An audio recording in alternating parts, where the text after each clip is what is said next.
Hi guys, welcome back to another video. So ngayon, hindi nyo pa ata ito nakikita sa vlog itong bigote. Pero medyo matagal na yan sa amin. So ngayon kasi natambak siya sa shop. So ngayon ano natin siya, re-restore. Restore natin kasi natambak nga siya ng isang taon sa shop. So pero sa video kasi hindi nyo makikita kung gaano ka, ayun yung mga stain. So yun, idadali natin syempre kay Shards.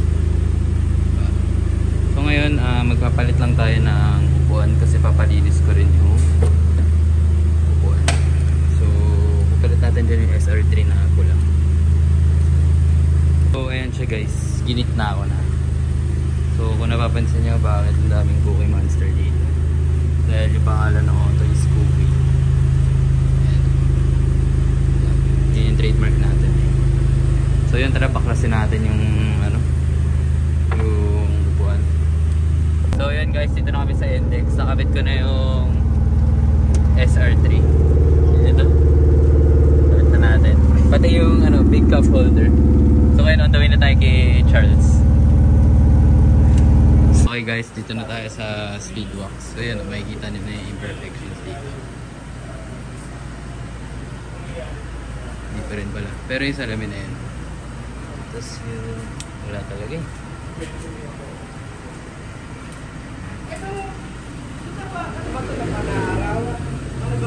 Bahala na si Charles dito. Ito na rin yung SR3. Ito yung big cup holder. Ito na guys yung bigote. Tapos na. May tubigan na lang.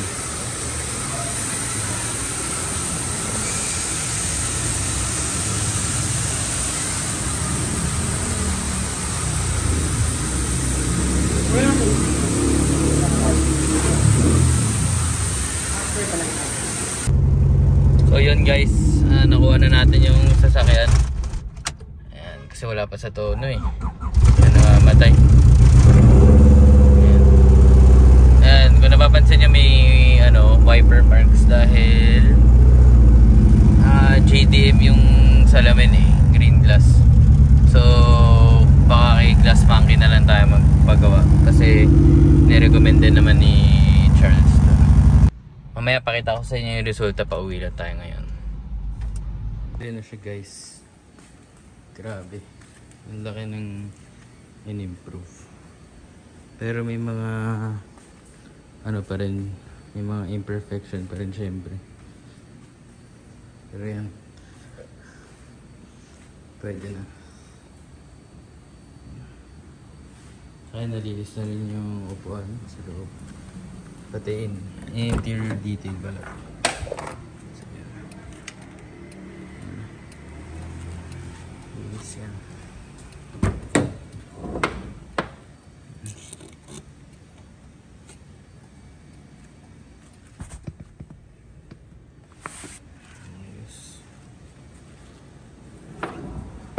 Kakabit tayo nito D3, galing dito kay Charles. So bali nagbebenta rin siya nito. Message na lang siya.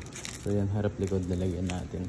Pas na natin ipalitan yung mags kasi ipasok pa ako bukas eh. No oras na rin. So yun, tara, tanggal tayong plaka. Madali lang naman yun. So bali yan yung before niya. Yan guys, kabit ko na. Hindi siya masyado halata pero yan, laking improvement sa mukha, diba? Pati yung sa likod.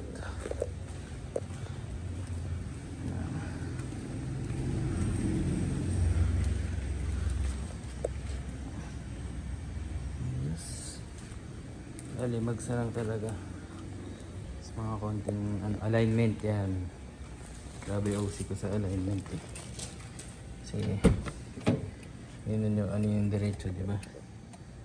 Nakapalift. So yun. Okay guys, the next turn na. So yan, kabit na natin itong sili.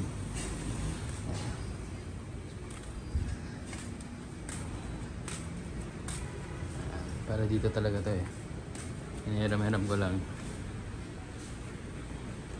So yan guys, nakakabit na natin yung ano, yung mags. Tapos inayos ko na rin yung ano, bulag niyang ilaw. Kasi bulag yung ano na ito eh, yung double contact. Kompleto na ulit siya.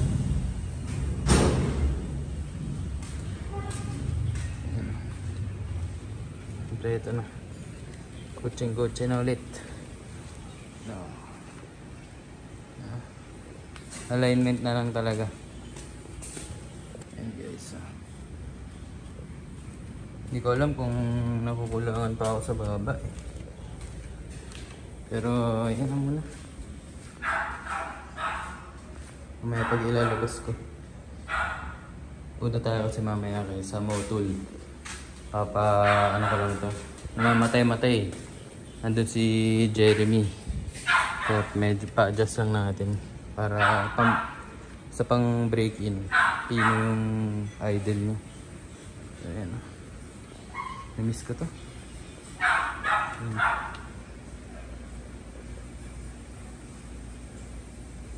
Hindi ko alam kung ilalagay ko yung mga buds dito. Yung Civic tapos yung VTI. Bumalik kasi ako pero ngayon kasi pag nakikita ko parang ang linis ng walang buds eh. Ako.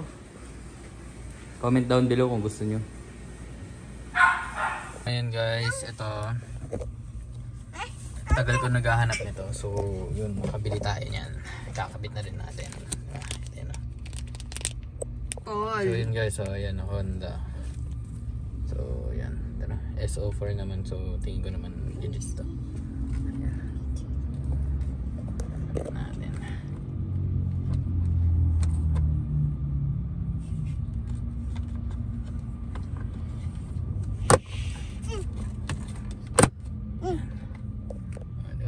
Ito na. Kotse na ulit. Ito na lang. One din. Na Defi. And guys, dito tayo ngayon sa Ladao. Papaalin tayo. Diba kasi tabingi nga yung manibela. So yun, karoon tayo ng time. Kasi holiday ngayon. Tsaka street soon ko na rin to kay Jeremy. Kagabi. Hindi ko na na-video yun eh. Kasi bilis lang. So yan.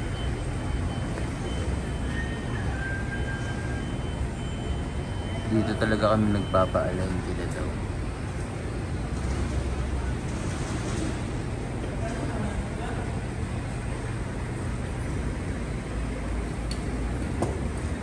Ang dumi oh. So yun nga, sobrang basa kagabi sa EDSA. Yun oh. Ang dumi. Kaya unti-unti na natin ulit siyang nabubuo. Pagtapos yan, break-in na lang talaga. Yun guys, medyo diretso na yung yung steering wheel natin. So ito, papagawa ko na to next. Papare-up na natin to. Or kung gusto nyo bilhin, Origin na Mama Monte Carlo Black Stitch.